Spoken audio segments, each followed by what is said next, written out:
Hola, mi nombre es Giovanni Jaramillo Rojas, soy instructor de la Escuela de Formación en Literatura del municipio de Mosquera y en este momento estoy trabajando con la franja juvenil y adolescente. Un saludo. Hola, mi nombre es Víctor Manuel Mejía, soy instructor de la Escuela de Literatura de Mosquera. Tengo a cargo los grupos de apreciación literaria y de creación literaria con población de personas adultas. Y ahora con el confinamiento obligatorio estamos trabajando otros mecanismos para que los talleres tengan sentido y lleguen a toda la población de Mosquera.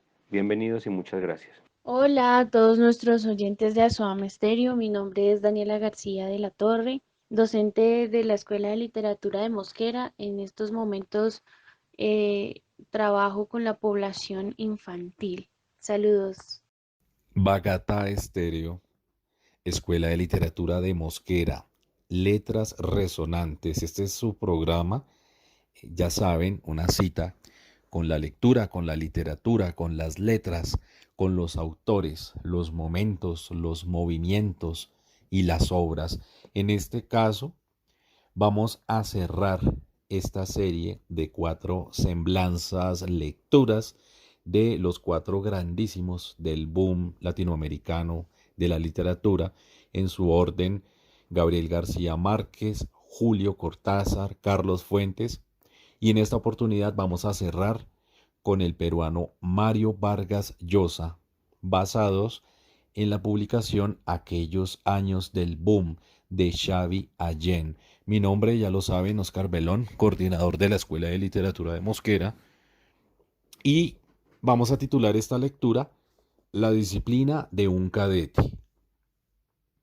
El primer recuerdo de Barcelona que tiene Mario Vargas Llosa se remonta al verano del año 1958, cuando atisbó la ciudad desde la cubierta de un barco italiano. Vino con la beca Javier Prado de la Universidad de San Marcos de Lima para doctorarse en la Complutense de Madrid.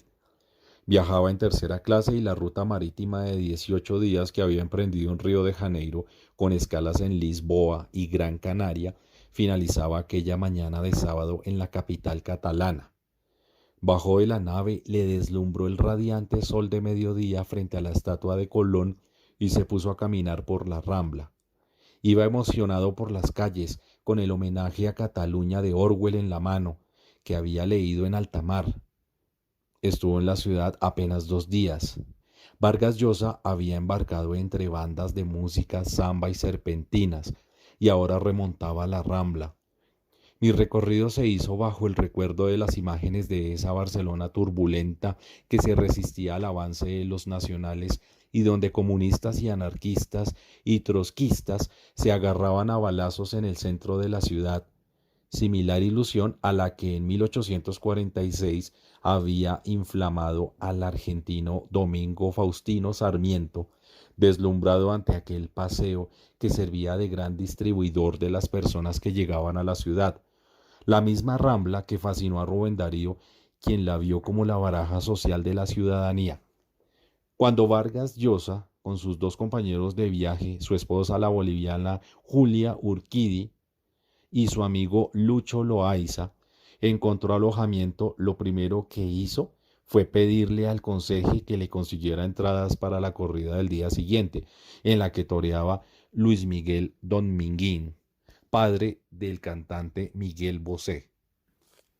Julia Urquidi, a quien él llamaba la negrita y ella mi mozo, era 10 años mayor que él, y lo que resultaba aún más escandaloso, su tía política. Urquidi en el barco le insistía mucho en que escribiera. Se iba haciendo la pesada. ¿No quiere ser escritor? A escribir. En cubierta, al borde de la piscina, Vargas Llosa empezó a tomar notas todas las mañanas sobre las ideas que tenía para armar una novela en torno al internado militar Leoncio Prado, donde había estudiado el bachillerato. En las noches de alta mar, si no iban al cine donde proyectaban películas italianas que entendían a medias, él escribía algunas páginas a mano. Los 2 primeros días, Julia Urquidi, muy mareada, se los pasó entre la enfermería y el camarote, comiendo manzanas. Dormían en unas literas tan estrechas que el primer día en que hicieron el amor se cayeron al suelo y adoloridos planificaron una mejor estrategia. Urquidi quedó fascinada con la Rambla, esa avenida que recorrieron de punta a punta repleta de vendedoras de flores y pájaros de todos colores, cuyos trinos son una maravillosa sinfonía. Vargas Llosa recuerda: pasamos 2 noches en la pensión Fernando en la calle del mismo nombre, y luego nos fuimos a Madrid en tren.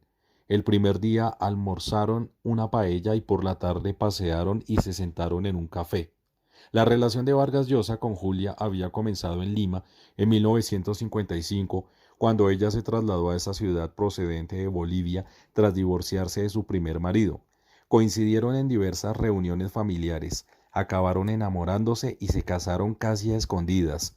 Tras una rocambolesca boda civil celebrada por un alcalde pescador, los esposos huyeron a Europa y desembarcaron en Barcelona.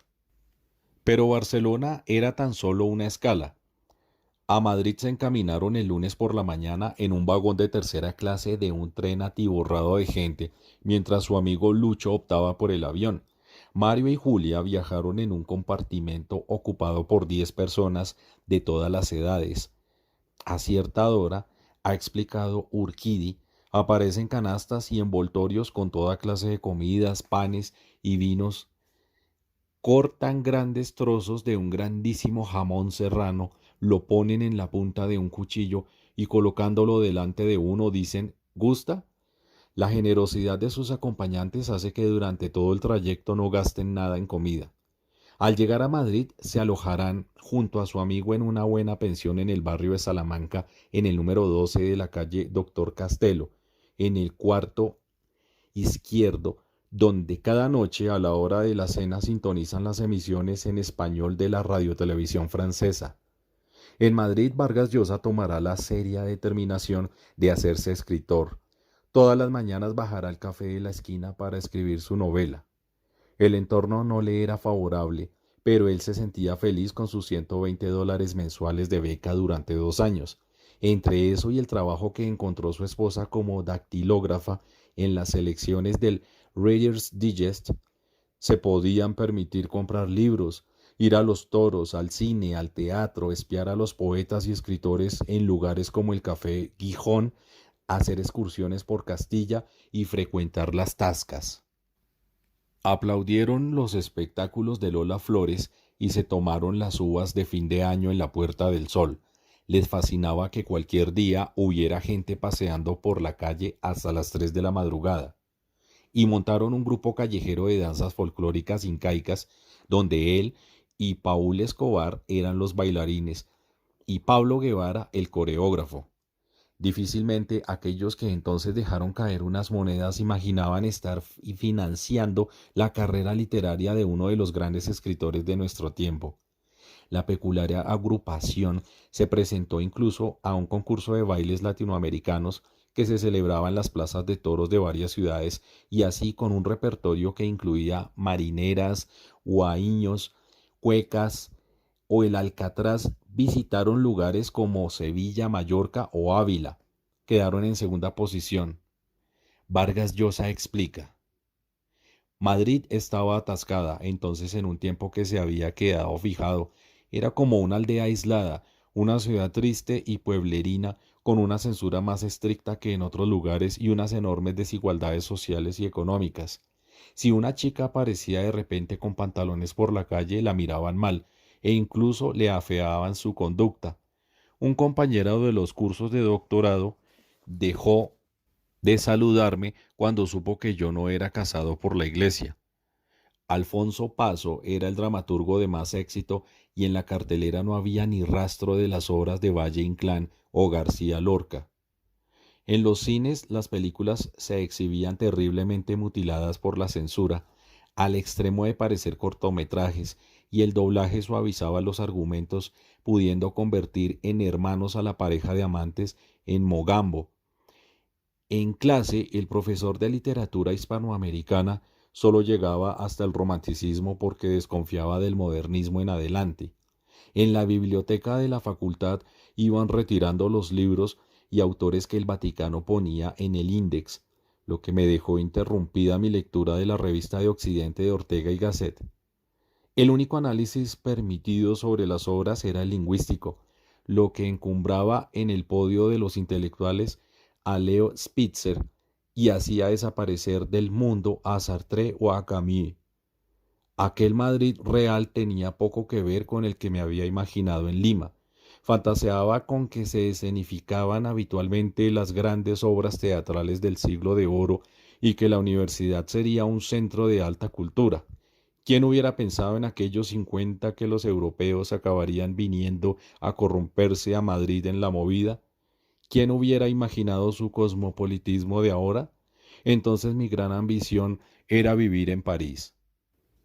Aquel estudiante de doctorado encuentra los diarios españoles ilegibles por el estricto control político al que están sometidos y pronto se convertirá en asiduo de la Biblioteca Nacional, donde devorará sobre todo novelas de caballerías, helándose en sus salas durante el invierno. Para poder acceder a muchas de esas novelas, no obstante, le exigirán un permiso de la curia que sólo podía obtenerse presentando constancias de profesores e instituciones académicas sobre las intenciones científicas que guiaban al aspirante a lector, lo que daba la pudibundez de las escenas eróticas de estas, da una idea de los extremos verdaderamente grotescos a que podía llegar el control del pensamiento en la España de los años 50. Ese año madrileño también devorará Fortunata y Jacinta, de Benito Pérez Galdós.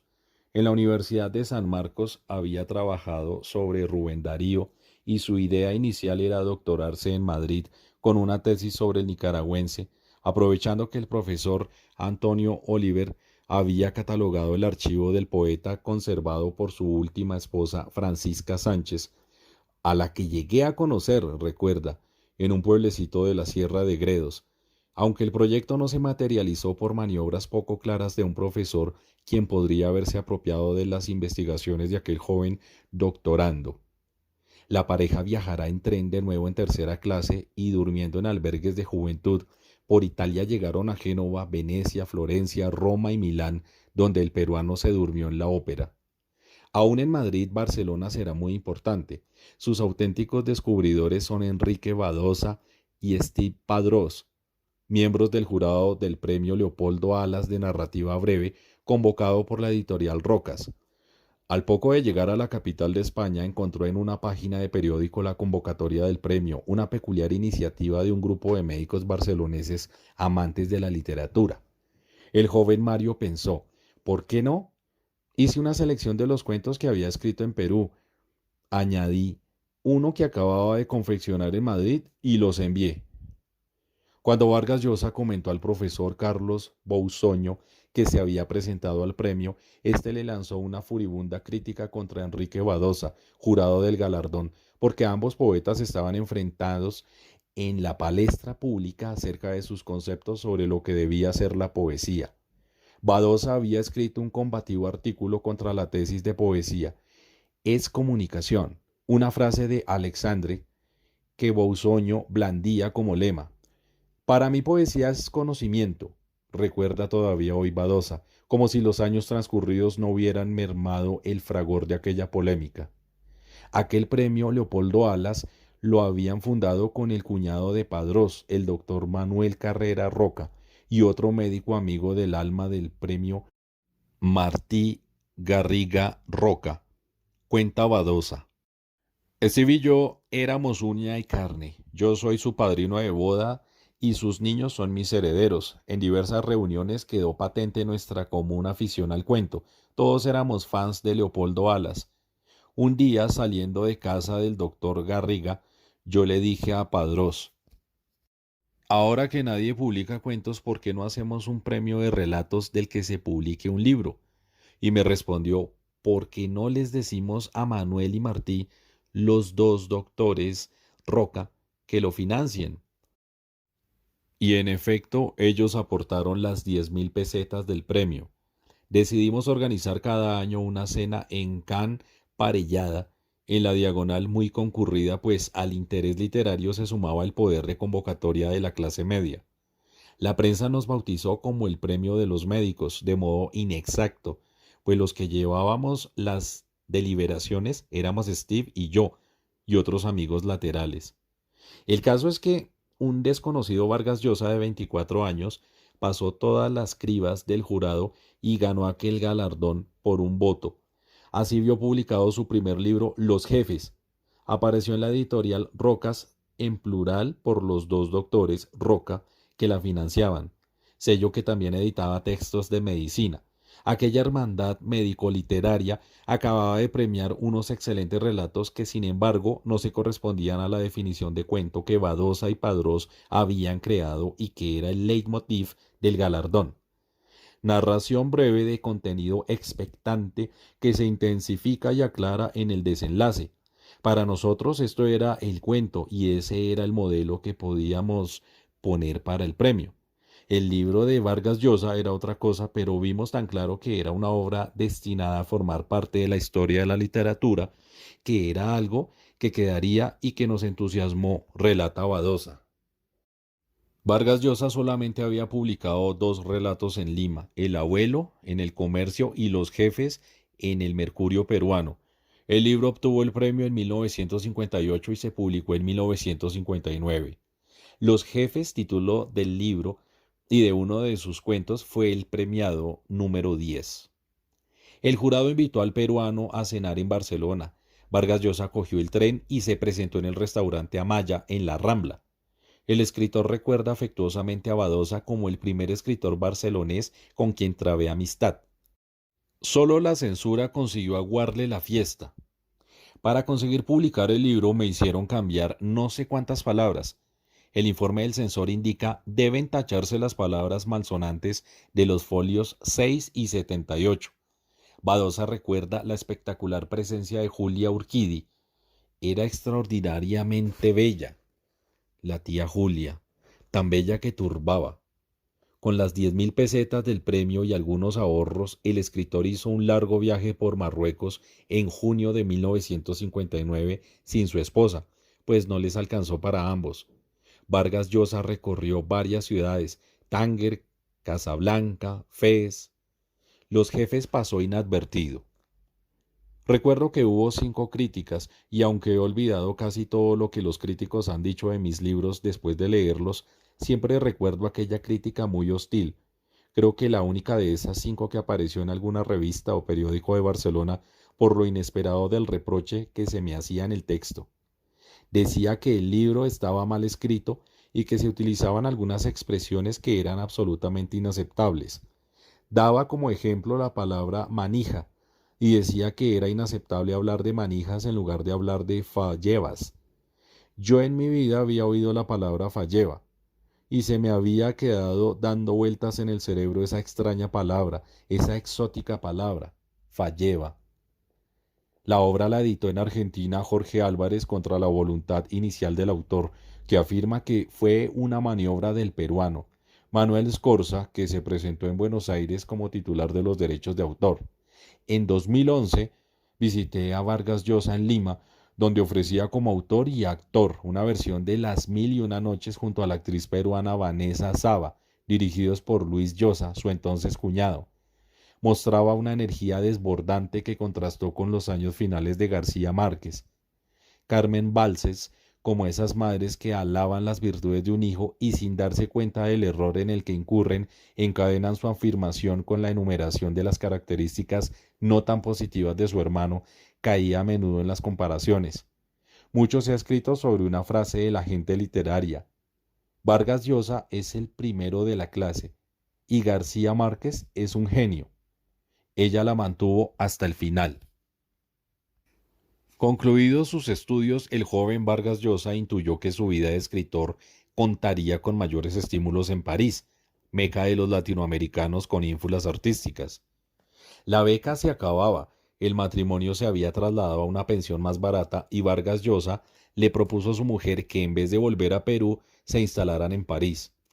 Nieves Arrázola, la esposa del productor cinematográfico Ricardo Muñoz Suay, afirma con una expresión de arrobo: era el que mejor hablaba de todos los del boom, sin duda.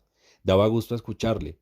Urquidi dice que su vocabulario es capaz de venderles frigoríficos a los esquimales. París, en cualquier caso, era una ciudad indicada para triunfar como escritor, mucho mejor conectada que Lima, y de hecho fue allí donde conoció a Julio Cortázar y Carlos Barral. Cumpliría así finalmente su sueño y acabaría emulando y conociendo con su admirado Julio Ramón Ribeiro, quien ya vivía en la capital francesa tras haber pasado por Madrid, también gracias a una beca. Con el tiempo Ribeiro pasará de admirado a admirador y en una breve nota manuscrita el 19 de marzo de 1964 le escribirá: Acabo de terminar la lectura de tu novela, La ciudad y los perros. La encuentro sensacional, de un corps de Mathieu. Le has dado a la novela peruana su dimensión universal. Un saludo muy asombrado de Julio Ramón. Comprobará Vargas Llosa que la capital francesa donde vivirá hasta 1966 es la más inhóspita del mundo para con el métic. Lo que era yo, en contraste con Madrid, enormemente hospitalaria, pese a lo cual la disfrutará enormemente. Empezó viviendo en una habitación del segundo piso del Hotel Better, en el 9 de la Rue de Saint-Gilles, aunque iban ascendiendo de planta a una habitación más barata cada vez, hasta que acabaron en la Buhardilla. No pudo conseguir una nueva beca, pero encontró trabajo como profesor de español en la Berlitz School y algunos extras como redactor en funciones de negro, escribidor las memorias africanas de una viajera peruana, Cata Podestá, alojada en su mismo hotel que más tarde verían la luz como libro autoeditado en Lima, Pieles Negras y Blancas. Luego llegó su etapa de periodista en el servicio en español de la agencia France Press, primero y después en la de Radio France Internacional de la ORTF. Ponía voz a esos partes informativos que escuchaba nocturnamente en su pensión madrileña. La propia Urquidi será más tarde empleada allí como secretaria. En aquella época una joven Elena Poniatowska le hizo una de las primeras entrevistas de su vida. Había un café cercano a la oficina de los Campos Elíseos, frecuentado por prostitutas, con las que a Vargas Llosa y su esposa les gustaba departir, dicen que sobre exposiciones, libros y cine. Ese París donde visitaba la tumba de César Vallejo y llegó a ser de actor de doblaje y actuar como extra en varias películas, una vez vestido de almirante de marina, una labor que también compartió con su esposa. Ese París donde consiguió su primera cita con Cortázar en un café del barrio latino a la que acudió devorado por los nervios. Ese París donde pondría el punto final a la ciudad y los perros. Sí puedes, dijo el flaco. Págame estas copas, no tengo ni un cobre. Él escribía a mano y su esposa lo mecanografiaba. Lo copié tantas veces a máquina que lo sabía de memoria, dirá Urquidi. Allí se escribirían también La Casa Verde y buena parte de Conversación en la Catedral. Tras la etapa del hotel se mudaron a la Rue de Ragny, luego a un apartamento de la Rue de Toulon. Con su primera novela bajo el brazo, Vargas Llosa intentó primero publicarla en alguna editorial parisina, Ruedo Ibérico, en lengua española, y también Julliard, cuyo lector dijo que era de un realismo indigesto y sin calidad literaria. También se la ofreció a Losada en Buenos Aires y a Era en México. No tuvo éxito. Julio Cortázar escribió el 2 de julio de 1962 al editor mexicano Díez Canedo para intentar que publicara Los Impostores. Allí se llamaba entonces en Joaquín Mortiz. El primerizo autor creía que su novela no había salido bien. Entonces el hispanista de la Sorbona, Claude Cuffon, le sugirió: ¿por qué no se la envías a Carlos Barral? Pero señor Cuffon, en España esto no se puede publicar, hay censura. Mira, Mario, mi amigo, Carlos Barral ha publicado a Juan Goytisolo en México. Si la censura no le deja, él encuentra vías. Así Barral recibió La ciudad y los perros. El editor siempre explicó que sus asesores le habían redactado un primer informe de lectura negativo. Afortunadamente, ríe hoy Vargas Llosa. Después la leyó él y enseguida me envió un telegrama. Voy a París para que hablemos. Muy entusiasmado con su novela, el telegrama con fecha del 28 de noviembre de 1962 figura en los archivos de Princeton, dice: he conocido incluirte en el premio Biblioteca Breve. Stop. Guarda rigurosamente el secreto en París. Stop. Barral. Quise comprobar la versión de aquel primer informe desfavorable. Me contaron que Luis Goytisolo fue a su autor. Hablamos por teléfono y se mostró sorprendido. La primera lectora de aquella novela, Los impostores, fue mi esposa, María Antonia, que enseguida me dijo: Luis, mírate, esto está muy bien. Entusiasmado, se la pasé inmediatamente a J. M. Castellet, con un informe en el que recomendaba que se presentara al premio Biblioteca Breve. Él se lo dijo a Barral, pero obvio que yo era el autor. Barral no se leía ninguna novela, solo las hojeaba y hablaba de ellas según lo que habíamos escrito en los informes. El caso es que el peruano y Barral se encontrarán eventualmente en el Hotel Dupont, y ahí éste le explica las razones a Vargas Llosa. Vamos a presentarla al premio Biblioteca Breve. Mario, es muy importante ese aval para conseguir sortear la censura. El plazo de admisión de originales ya ha vencido, pero se hará la vista gorda. Barral y el escritor peruano charlaron animadamente. El editor encendía un cigarrillo tras otro. Ambos bebieron, pero no lo mismo, como contó el editor. Nos pasamos toda la noche hablando de literatura, como es lógico. Ronda tras ronda yo pedía ginebra con tónica y Mario leche sola. Vaso tras vaso de leche sola. Ahí en aquella salita del Hotel Dupont se está dando el pistoletazo de salida a una de las carreras literarias más deslumbrantes de la lengua española. Hay colillas, vasos vacíos, risas y promesas de una larga amistad. Barral ve a Vargas Llosa como un personaje desconcertante, un literato sobrio de ideas tajantes con frecuencia inesperadamente agresiva, pero en cuyas maneras transparentaba cierta cultivada indulgencia, algo que sugería el brillo mate de los galones de la bordada casaca colonial o del ondulante reflujo de las chorreras en cada inesperada expansión de jovialidad. Vargas se piensa a sí mismo como un gran escritor a nivel de aquellos que más admira y está dispuesto a sacrificarlo todo a verosimilitud de esa imagen que perfila todo el tiempo con todos los recursos de una inteligencia poderosa y sana. El traductor alemán Wolfgang A. Lustig, que conoció al escritor en 1964, lo ha descrito así. Era y aún es impresionante. Parece alto, pero no lo es. Sus ojos brillan y emiten pequeños relámpagos como el hielo. Es bien educado, sobremanera cortés, entretenido y aparentemente sencillo y cordial en el trato personal. Extremadamente sensato y circunspecto. Intensísimo cuando de problemas literarios se trata, no es provinciano, como en sus opiniones son tantos peruanos. Es disciplinadísimo, ascético, ordenado, trabajador, verdaderamente adicto a la literatura, tiene un centro director, dejó de fumar, consume alcohol en dosis mínimas y se ha dedicado al jogging, es decir, a lo que se llama aeróbic ahora. Deslumbra en sus apariciones públicas, pero despierta la curiosidad por la casi excesiva atención que da a su apariencia personal. Jorge Edwards, en aquel París de los primeros 60, trabajaba en la embajada chilena como secretario y un día de junio de 1962 participó en una tertulia radiofónica en castellano, Literatura al Día, que se grababa cada miércoles a las 10 de la noche junto a Jean Supervielle, Carlos Semprún, Maura y Mario Vargas Llosa, a quien conoció entonces. Supervielle le había hablado de él como un joven cuentista y novelista peruano que se inicia en las letras, un joven modesto que se gana la vida con dificultad.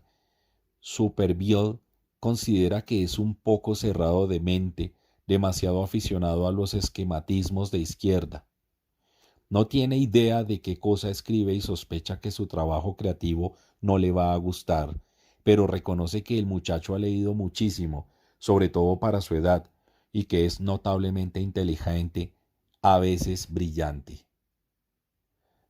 De esta manera terminamos esta serie de 4 programas, semblanzas a manera de lectura en los cuales hemos hablado acerca de los 4 grandes autores del boom latinoamericano de la literatura.